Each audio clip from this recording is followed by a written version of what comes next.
Welcome to love, sex और धोखा, सच्चे रिश्तों की अनसुनी कहानियां।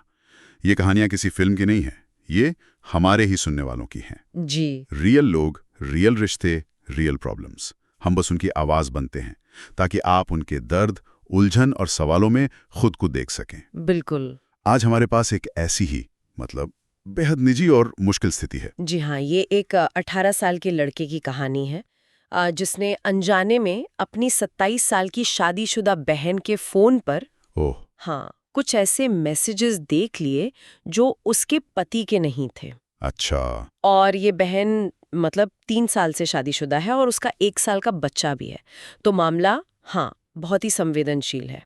सोचिए जरा उस पल के बारे में। 1 मिनट, बहन का फोन शायद चार्जिंग पर होगा, अचानक कोई मैसेज आता है। शायद मजाक में देखने की इच्छा हुई होगी पहले, पर फिर कुछ अजीब लगा होगा। शक हुआ होगा। हाँ, शक गहराया होगा। और फोन अनलॉक करते ही वो सच्चाई सामने आ गई जिसके लिए कोई तैयार नहीं होता। बिल्कुल नहीं। उस 18 साल के लड़के पर क्या गुजरी होगी, वो शौक, वो उलझन, वो दिल टूटने वाला एहसास। दिल तोड़ने वाला मंजर था ये सिर्फ एक आकस्मिक खोज नहीं थी, ये भरोसे का ट्रस्ट का टूटना था, वो भी परिवार के अंदर। हाँ। और अगर मनोवैज्ञानिक तौर पर देखें तो इसके कई पहलू हो सकते हैं बहन के इस कदम के पीछे। शायद रिश्ते में कोई गहरी भावनात्मक दूरी हो सकता है। हो सकता है। कोई अनकही कमी, कोई जरूरत हो जिसे एड्रेस नहीं किया गया। देखिए, हम यहाँ कोई बहाना नहीं बना रहे। नहीं, बिल्कुल नहीं। बस स्थिति की जटिलता को समझने की कोशिश कर रहे हैं। सही बात है। लेकिन ये समझना भी तो जरूरी है कि इस जानकारी का बोझ उस भाई पर कितना भारी होगा। बहुत ज्यादा। एक तरफ बहन है जिससे वो प्यार करता है शायद, हाँ। और दूसरी तरफ एक ऐसा सच जो शायद पूरे परिवार को बिखेर सकता है। बिल्कुल। और यहीं पर वो सांस्कृतिक और सामाजिक दबाव भी सामने आता है। हाँ, हमारे समाज में शादी, परिवार की इज्जत, ये सब बहुत मायने रखता है।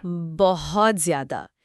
तो वो भाई अब एक मुश्किल कश्मकश में है, बहन के प्रति वफादारी निभाए या सच बोलने की जो नैतिक जिम्मेदारी है उसे पूरी करे।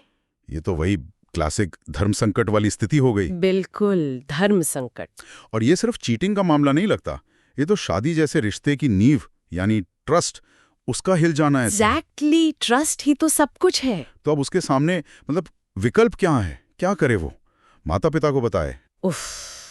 उसका असर तो शायद बहुत बड़ा होगा पूरे परिवार पर। हाँ, या फिर सीधे बहन से बात करें।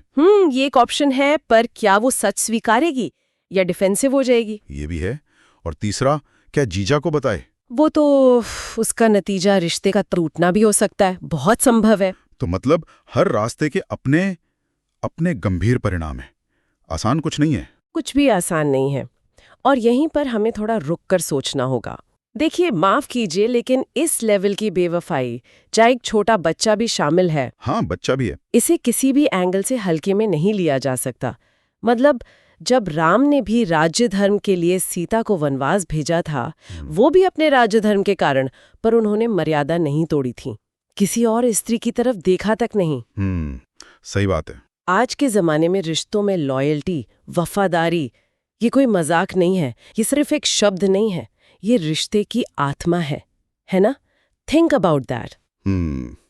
ये बात वाकई सोचने पर मजबूर करती है। तो सवाल ये उठता है कि क्या ये सिर्फ एक बार की गलती है या किसी गहरी प्रॉब्लम का संकेत है जो नजरअंदाज हो रही थी? ये जानना बहुत जरूरी है। और फिर वो दुविधा, परिवार की शांति बनाए रखना ज्यादा जरूरी है या सच का सामना करना, चाहे वो कितना भी तकलीफदेह क्यों ना हो? देखिए, ऐसे नाजुक मामलों में ना जल्दबाजी में कोई भी कदम उठाना खतरनाक हो सकता है। हाँ, वो तो है। सबसे पहले जरूरत है विवेक की, समझदारी और धैर्य की, सब्र।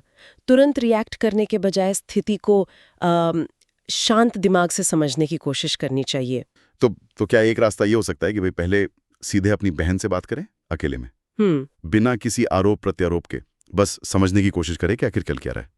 हाँ, ये एक संभावित कदम हो सकता है, सीधी कम्युनिकेशन, लेकिन बहुत ही निजी तौर पर। बहन का पक्ष सुनना भी जरूरी है, उसकी कहानी क्या है। सही है।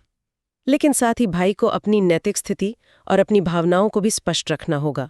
उसे यह तय करना होगा कि वो इस जानकारी के साथ कैसे जीना चाहता है। और शायद आगे चलकर चाहे जो भी नतीजा निकले, स्वस्थ बाउंड्रीज बनाना जरूरी होगा। बिल्कुल। बाउंड्रीज, यानी कि भविष्य में बातचीत और रिश्तों में क्या सही रहेगा और क्या नहीं, इसकी सीमाएं तय करना। हाँ, ताकि वो खुद स्थिति के इस भावनात्मक बोझ तले दब ना जाए। बिल्कुल सही। कम्युनिकेशन और बाउंड्रीज, ये दो चीजें इस मुश्किल सफर में गाइड का काम कर सकती हैं, चाहे रिश्ता बचे या टूटे। मानसिक स्वास्थ्य और रिश्तों में स्पष्टता बनाए रखने के लिए ये बहुत जरूरी हैं। तो कुल मिलाकर ये स्थिति हमें दिखाती है कि जीवन और रिश्ते कितने जटिल, कितने पेचीदा हो सकते हैं। यहाँ सही और गलत के बीच फैसला करना अक्सर बहुत मुश्किल होता है।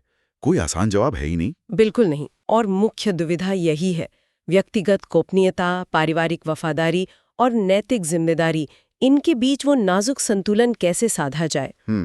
ये सवाल सिर्फ इस कहानी का नहीं है, हम सबकी जिंदगी में कभी न कभी किसी न किसी रूप में आ सकता है। सही कहा। और अंत में एक सवाल हम सबके सोचने के लिए छोड़ जाते हैं, वफादारी का असली मतलब क्या है जब सच इतना तकलीफदेह हो? क्या कभी-कभी चुप्पी सच से भी ज्यादा जहरीली साबित हो सकती है?